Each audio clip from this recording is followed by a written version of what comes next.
pretty epic set. It's a pretty legendary set. Energy in here is just, it's perfect. This couch was in the original show, The Living Room. Welcome to MsMojo, and today we're counting down our picks for the top 10 behind-the-scenes facts about that 90s show. But they've been extremely encouraging about the whole thing.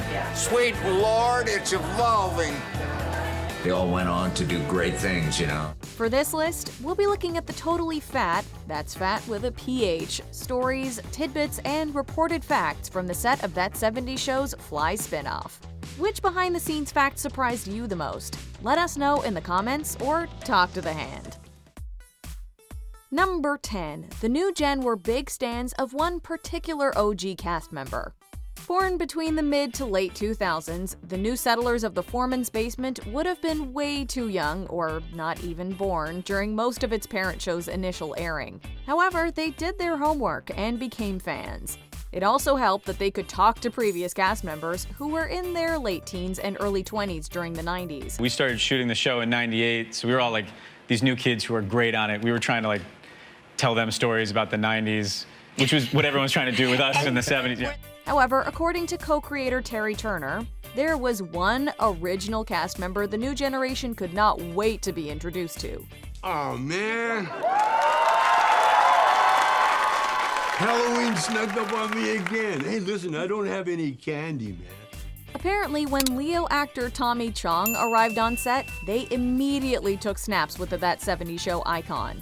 If we're being honest, he's a bit of a rock star, so fair play. Wait, Leo? Good guess.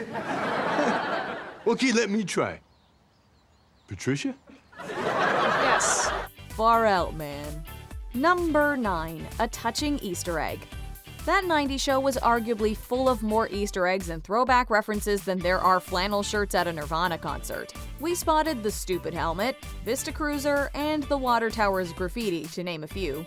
We also roared over the return of many beloved catchphrases, characters, and running gags. I'm going to love her and stand behind her no matter what.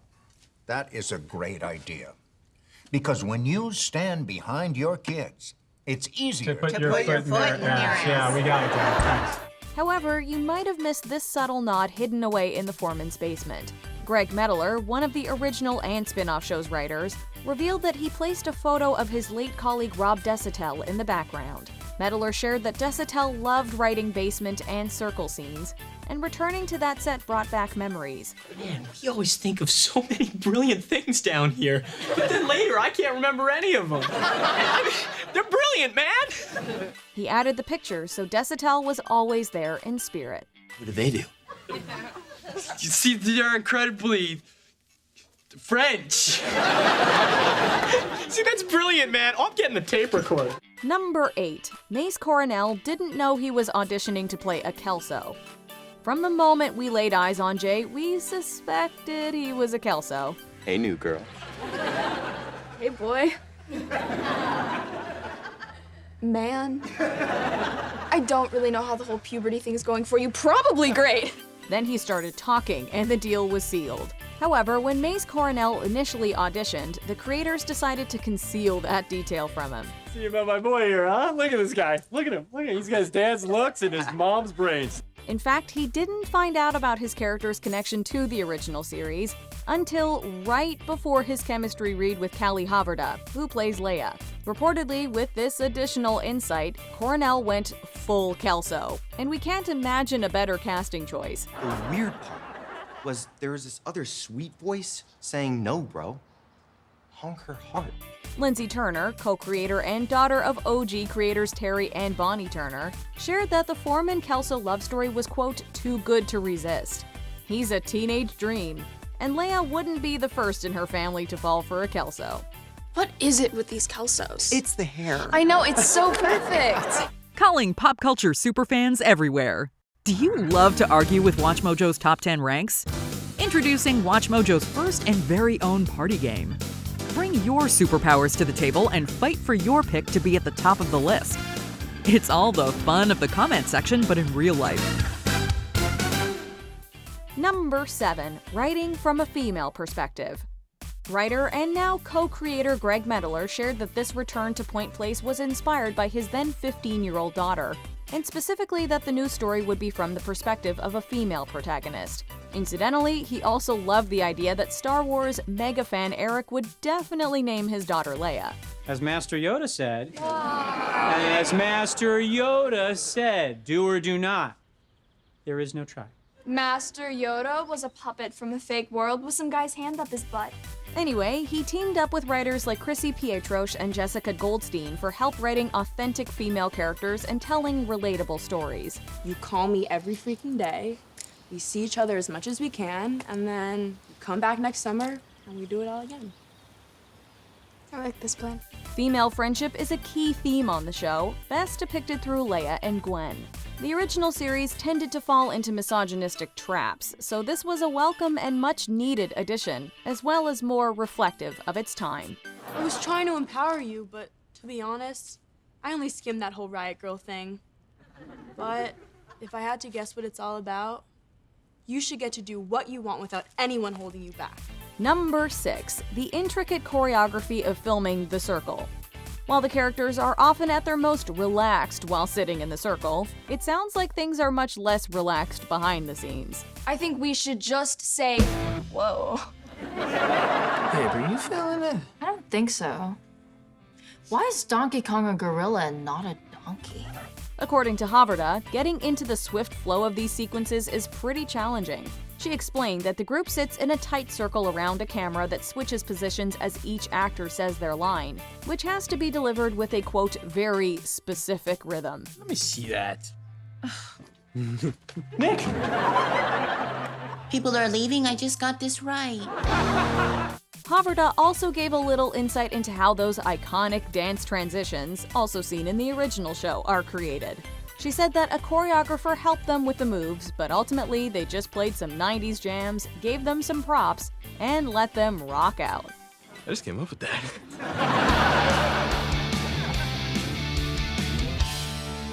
The stuff in that bag was good. Number 5. The significance of Ozzy's coming out story. Despite featuring what's reportedly the first guy-guy kiss on North American primetime TV, that 70s show's attempt at depicting an LGBTQ+ storyline fell disappointingly short.